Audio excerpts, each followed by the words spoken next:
Lovely.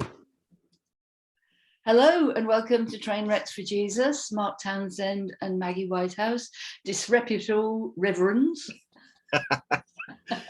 We were going to talk about a particular subject, Mary and the Incarnation, but I think world events have overtaken us since we last spoke, including the ruling from the Supreme Court in America. And I think we have to address whether, because we're always saying, you know, you can mess up, screw up, and God still loves you. Would we put the ruling by the Supreme Court on Wade versus Roe as a train wreck, a fuck up, or is it something different? God, I'll let you answer your own question there. It's certainly a fuck up. It's diabolical. Because I was listening to Richard Rohr's Immortal on my run this morning, and it just pulled out all the punches on this. The meaning of religion is to bind back together, and the meaning of diabolical is to throw apart. To divide. And this is a conscious effort to divide. I don't want to get political about it, but first half of life religion is all about dividing my crew, your crew. Second half of life religion is about inclusion. And you can say until you're blue in the face to me that you're pro-life, but you're not pro-life if you're not pro-life until the point of birth, and then you don't care. Because it's not pro-life, that's pro-pregnancy and birth. And the only way, I think, for somebody who's a follower of Jesus is pro-choice, which is whatever my view is my view. But I will allow you to have your view because it's my choice to allow you to have your choice. Yeah, absolutely. And I bookmarked something in the book which I thought was terribly important. And of course, yes, here we are. May I read it? Absolutely. This is from Immortal Diamond. Yes, Immortal Diamond by Richard Rohr. Yeah. Whenever religion increases the gap, it becomes anti-religion instead. I'm afraid we have lots of anti-religion in all religions and denominations. I always figured that was the meaning of the very first devil that Jesus met and had to exorcise. Notice it was living in the synagogue itself, Mark 1:21-28. So I'm not talking about the devils of secularism, scientism, or atheism. I'm talking about the common blockages and boundary markers inside religion itself. Anything that deliberately increases the gap between my unworthiness and the supreme majesty of God, the exact and very gap that Jesus came to deny and undo. Jesus calls it diabolical, diabalein, Greek, to throw apart. Alas for you, you hypocrites, you shut up the kingdom of heaven in people's faces, neither going in yourself nor allowing others to go in who want to. I would surely be afraid and hesitant to say that if he had not said it first, and then Paul did, by warning us against any notion of religion as mere laws, requirements, or purity codes. And yet that is where most religion is today. We pulled Jesus inside our conventional wisdom and seldom allowed him to be the teacher of alternative wisdom as he always has been. Moralism is the common substitute and counterfeit for mysticism in almost all religions.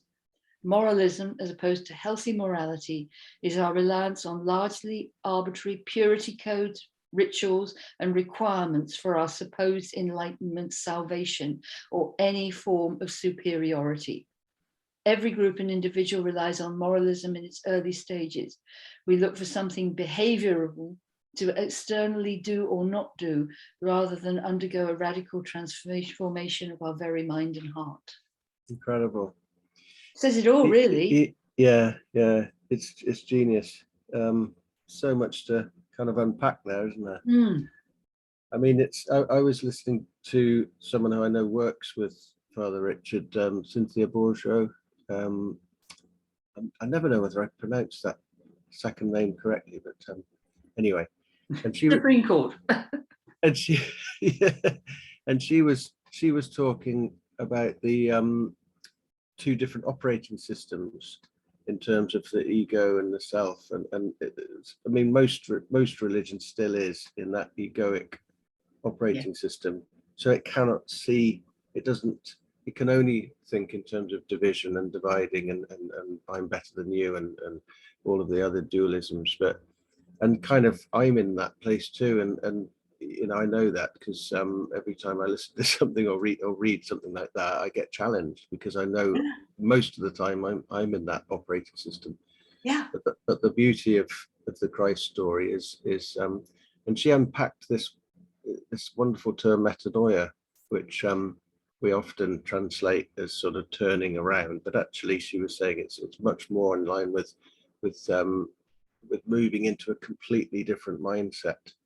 And a new operating system, and she's obviously using computer modern day language to describe it. But it's I mean, it's a huge challenge to the Supreme Court, but it's a huge challenge to us. Yeah. To me in my pathetic little world. Yes. Yes. And yet we have something like St. Paul's quotation, and I don't know exactly where it is, but all things work together for good to those who love God. And you think, well, how does this work together for good? Well, you can say it saves unborn babies, but it's also, it's misogyny and it's division, and it will lead to deaths of living, grown human beings. Sorry, I'm coming back to the original question. Yeah, no, and on your point. No, and you should, because that's where this discussion began. But yeah, it is misogyny, because it's largely men deciding what happens to women, and also underneath that is the whole thing is this blame on women. That there's just like there's no responsibility for men. I mean, some of the little memes that I've seen, which are quite amusing, over the last few days since that decision, you know, talking about sort of, okay, then ban Viagra, that can't be God's will. You know, I mean, you know what I mean? Yes. We'll make it stop. What? Enforce vasectomies on all young men, and they want to have children. Yes. It places all of the weight of it on women, and it's sort of, you know, as if it's just so supremely misogynistic, and but how the hell has that happened? Yeah, patriarchal. Yeah, because women are voting for it too, so that's part of the patriarchy. Yes. You know, I mean, it's all part of that, still part of that whole sort of Trump saga. You know, he kind of in a way became a face of that movement. But, yes, he's the figurehead. He's a symptom. He's not the cause, is he? Yeah, no. But I mean, you know, ask him how many times he's had to advise women to take, you know, do terminations, because I'm sure it's happened in his life. Sorry, but I would imagine it has. And I don't think advise would have been the word. I think instruct would have been the word. Or even tell. Oh, God. So is it a train wreck? Well, can we try and see if we can take a wider look on this, which sort of says this is I do think it is an horrific takeaway of human rights, but there's so much to unpack in it. It's also a violation of Jewish principles. So it's a violation of their religion, because the Jewish faith states clearly that the mental health of the mother is more important than a fetus. Right. I wasn't aware of that. If the mental health of the mother is challenged, or her physical health, then the child is to be sacrificed. You know, the fetus is not a living child. And most mystical traditions say that life begins at the first breath. The soul is not fully added to, you know, not fully locked in to the body, as it were, until birth. I mean, I don't know that much about it, but I've written blogs on this, so I'm not going to go into any great depth about it. If you want to read my blogs about the experiences that I've had with women who've had abortions and had the child come back, that soul has come back, and it's absolutely evident that either that soul came back or moved to another mother, because it has revealed itself to the original mother later in life in ways which were extraordinary. But Let's not go into that too much at the moment. But I heartily believe that abortion is not a good thing. No. But because it damages the woman, apart from anything else. But it's a choice, and everybody has to have their free will choice. Yeah. And I can't stop thinking that it, and again, I'll probably be shot down for this, but it's not my decision to, because I'm a man. I'm even further away from, how can I possibly begin to put myself? I mean, I had a discussion not too long ago about that, trans rights, and on a similar level, someone was saying to me, you can't even begin to understand because you're not trans. And that's right. You can, and so you can't possibly, and I think that Supreme Court, it's 8 men and 1 woman. I mean, I don't know, but you know what I mean? It's like, come on. It's very, very dangerous. And it's a symbol of what's going on underneath this, yes. Like you said, like you began with the Rich Rohr quote of a separation and a division, and it's happening all over the world. Yes. Yes. Even in our country, the fact that some politicians now refer to anyone on the opposing side as scum, and that happened to be a Labour politician talking about Tories. I mean, that's not where we should be. No. I don't particularly like the Tory party, but I've got friends and family who are Tories, and they're not scum. You know what I mean? It's that's what we live in a democracy with freedom of choice. Yeah. I saw a man I met in America when I was ill, an Uber driver who knew that I wasn't very well and that I was going to be in a motel where there wasn't food readily available for me when I was going to the conference that I was there.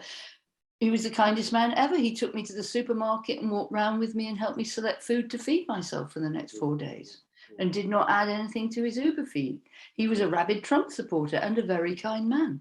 And that doesn't compute, does it? And no. Yet, but that's the fact. That's it is part of that word mystery. There's just so much that doesn't add up, but that's the way it is. Yeah. It's it is. Yeah. What if this decision is a powerful turning point, together with the January 6th hearings, so that the women in America and the men who love them really do vote the Republicans out?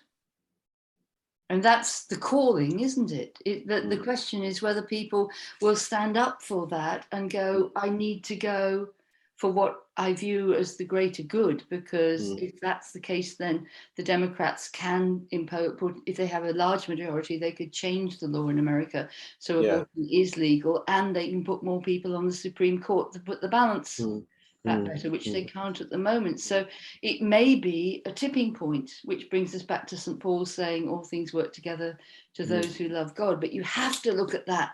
The only way that can be good is by looking at the wider picture big time, because in the meantime, women will die. Women with ectopic pregnancies, women who have a miscarriage but can't prove it was a miscarriage will be prosecuted. There are a lot of unwilling sacrifices on the way to that greater good. So it does make you sometimes think, blimey, how wide does the good have to be before we can see it as good? Yeah. And I don't know about, I don't want to sort of criticize St. Paul, because maybe he's also talking from a different point of view from that other operating system, because surely some things are just bad.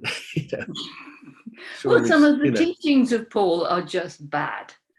But I've been looking into these because I'm writing an article for Unity magazine on St. Paul and the women. And all the sayings of St. Paul that women shouldn't speak in church are later additions. Oh, really? Yeah.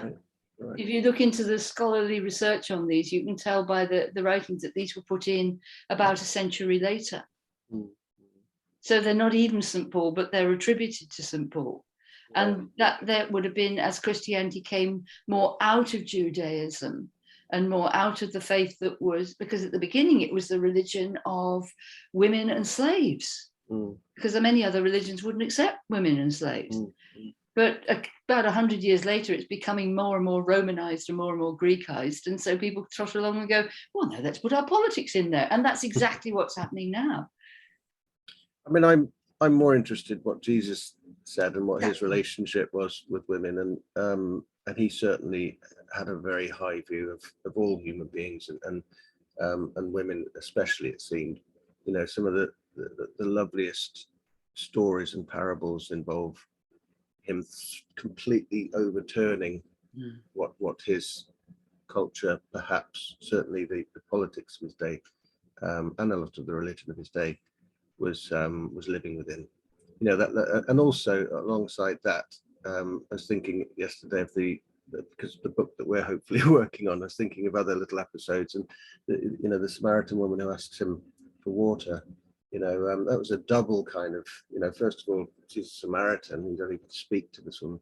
And then she's a female Samaritan, and he almost honors her by talking to her about living water, and, you know, and sort of,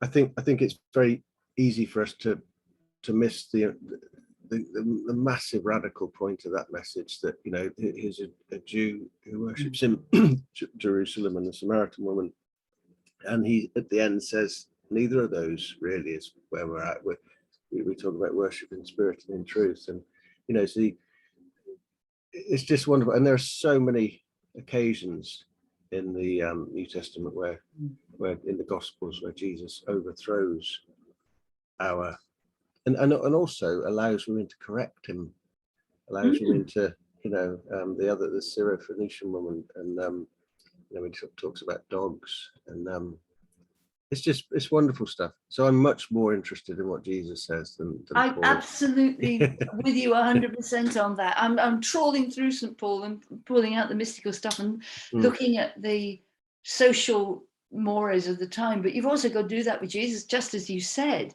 because the Syrophoenician woman, you know, he said basically he's really rude to her. Yeah. You know, and she says even the dogs have the right to pick up the crumbs under the table. And you can almost see him go, gee, she's right. Yeah. Oh, goodness, yes, told me. Yeah. Amazing stuff. And it's outsiders again. Every time we come back to Jesus, it's always about, he honors the outsider and tells you the outsider quite frequently knows more than you do. Which is again why it's such a countercultural.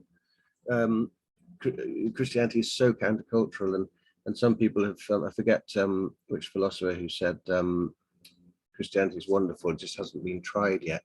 You know, because I think that was Chesterton. Yes. Was it Chesterton? It's amazing. I mean, what a fantastic statement. And Gandhi, who said, "I love Christians, I just never met one." Yes. Because but it's because it's like, if you think again of that situation, perhaps we're unfairly focusing on America now, but I just can't get Trump out of my head, because he's been on Facebook again, you know, pictures of him coming up today. But, you know, that is such an antithesis of Christianity, what Trump stands for. You know, Jesus stands for the failures, the marginalized, the ones who were spat upon, shat upon, the poor, the women, the children, everyone who his culture seemed to marginalize, he said had the message, you know, are getting the point faster than the religious people. It's dynamite. And yet again, I criticize myself, or I judge myself, that most of the time I live in that egoic world, you know, where I'm. Well, so do I. Yes. Yeah. I'm working with a book by John Sarno called The Divided Mind, which you've read one of his books, and it helps you with your back. And it's all about the relationship between the consciousness, the unconsciousness, and the body, and how our id, as Freud would call it, our raging, very basic, childlike aspect, which you can see in the terrible twos with the tantrums, carries huge amounts of rage, and the ego has to actually block it from coming out, which of course it isn't anything to do with mass shooters in America, is it?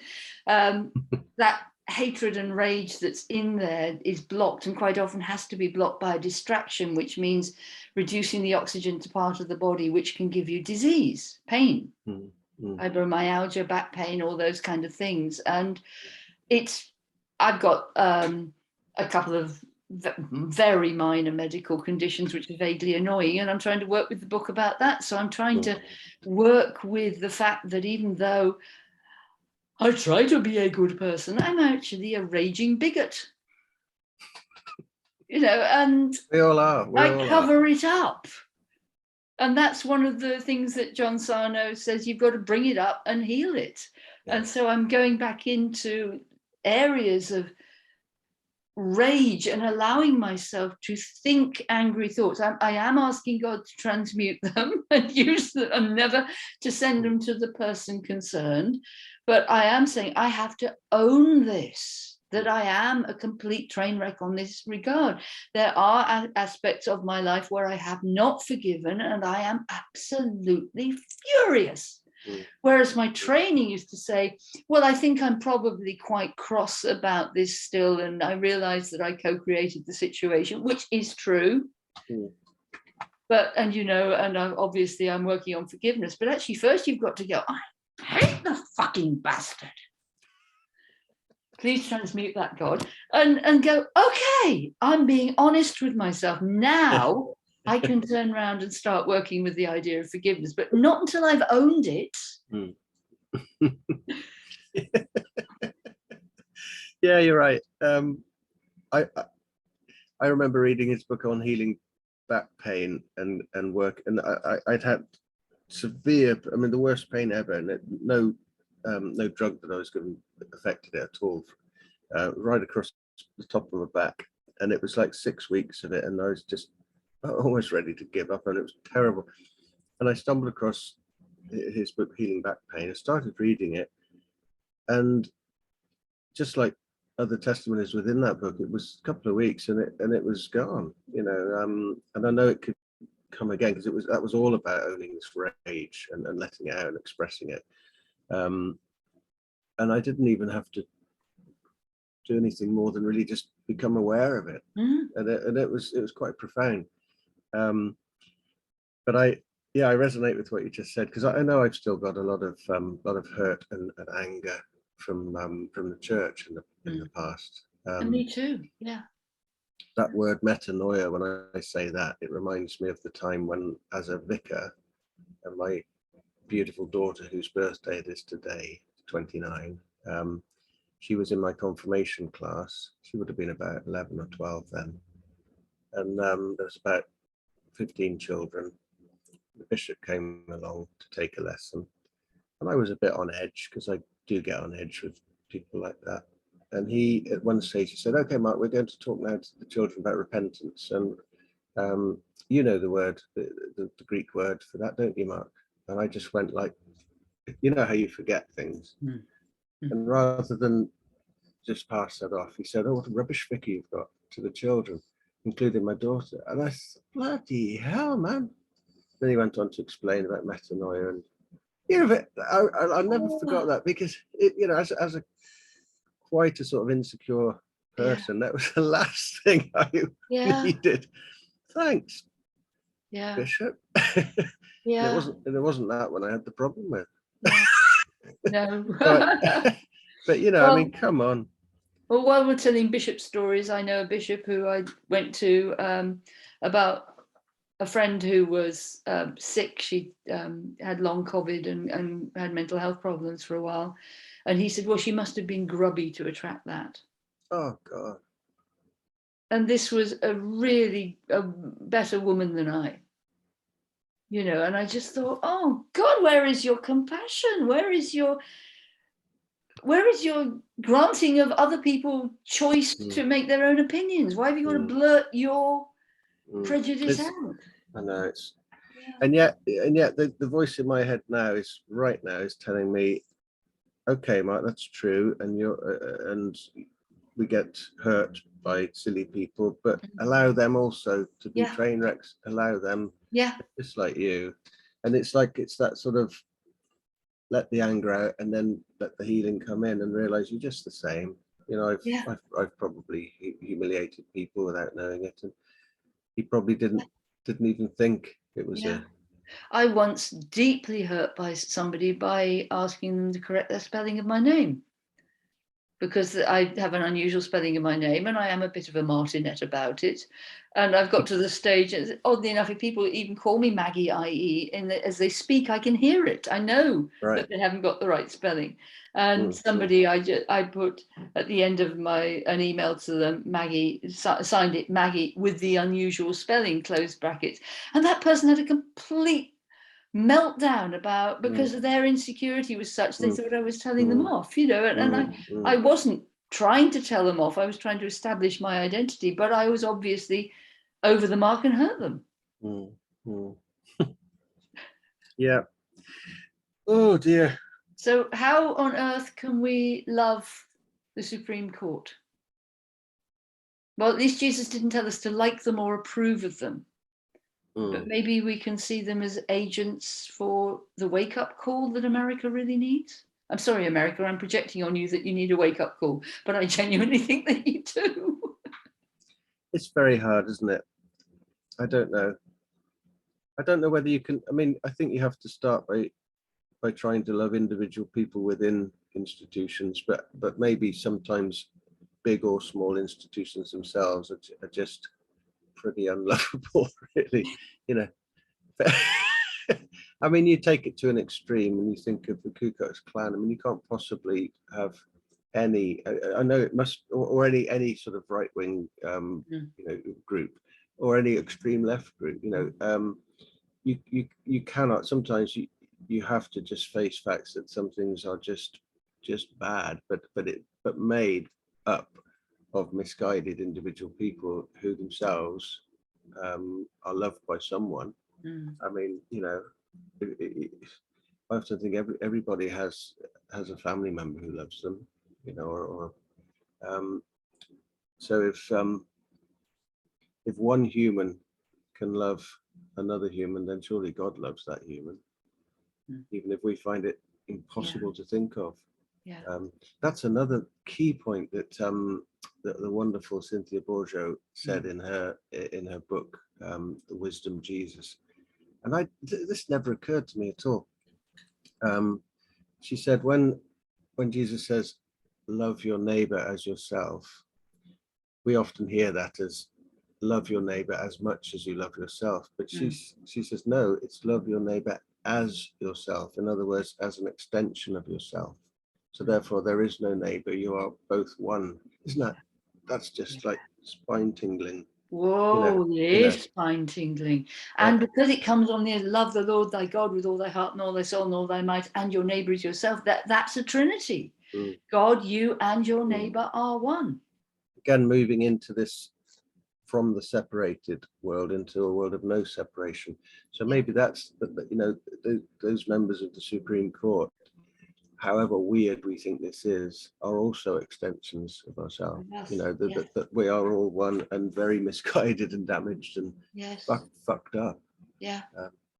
No, that's I think that's the beautiful, best way to look at it. I absolutely do. And I was listening to Caroline Mace the other day, and she was saying that basically the tendency appears now is to use anger as self-esteem.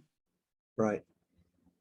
So if you are angry and don't realize that you're angry, you're going to because everything is one, you're going to assume that God is angry and that everybody else is angry, and therefore you're going to live in an angry world. So yes, you good old Cynthia put it perfectly. Amazing. We have to attempt to look at actions by the Supreme Court, by Donald Trump, by Boris Johnson, by anybody as, if this really triggers me.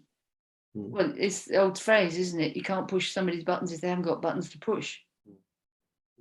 So we continue the work on us. I am trying to work with, no, I'm not going to say I'm trying to, I am succeeding in working with old anger from my childhood, and I will continue to work with that. And as I work with that, it affects everyone. Mm, mm, mm. Yeah. Yeah. Mm. And Good that'll stuff. do. I think we're okay for that. Oh, I think we've well, we haven't answered anything, but we but we've maybe come up with a new set of signposts. Yeah. Yeah. And that's the thing, that's the other thing about religion, which my old Bishop David used to say, which is that the journey is the destination, the going on the journey. If you're going to Jerusalem, you head off to Jerusalem, but it's hard work heading for Jerusalem, and most people would rather just worship the signpost. Yeah, absolutely. And that's the problem I have with a lot of religion and Christianity. It's all about worshipping signposts. You know, it gets so sort of tangled up over whether you've got the right candles burning on the altar. I remember one of my sacristans when I was a vicar in this town. Again, I'm not trying to be judgmental, because I know that I can be the same. But she used to wait until someone a little bit more important was around, and then in front of them tell me I'd put the wrong color there, or the wrong, or failed to do this. And it was all obsessive about ticking the right boxes and about pure religiosity. Yeah. You know, God couldn't give a shit if we've got a candle on a fucking altar. You know. You know what I mean? It's that.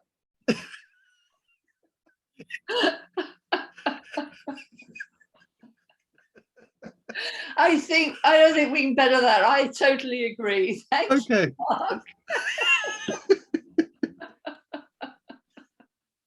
And we'll see you all next time. Thank you very much for joining us.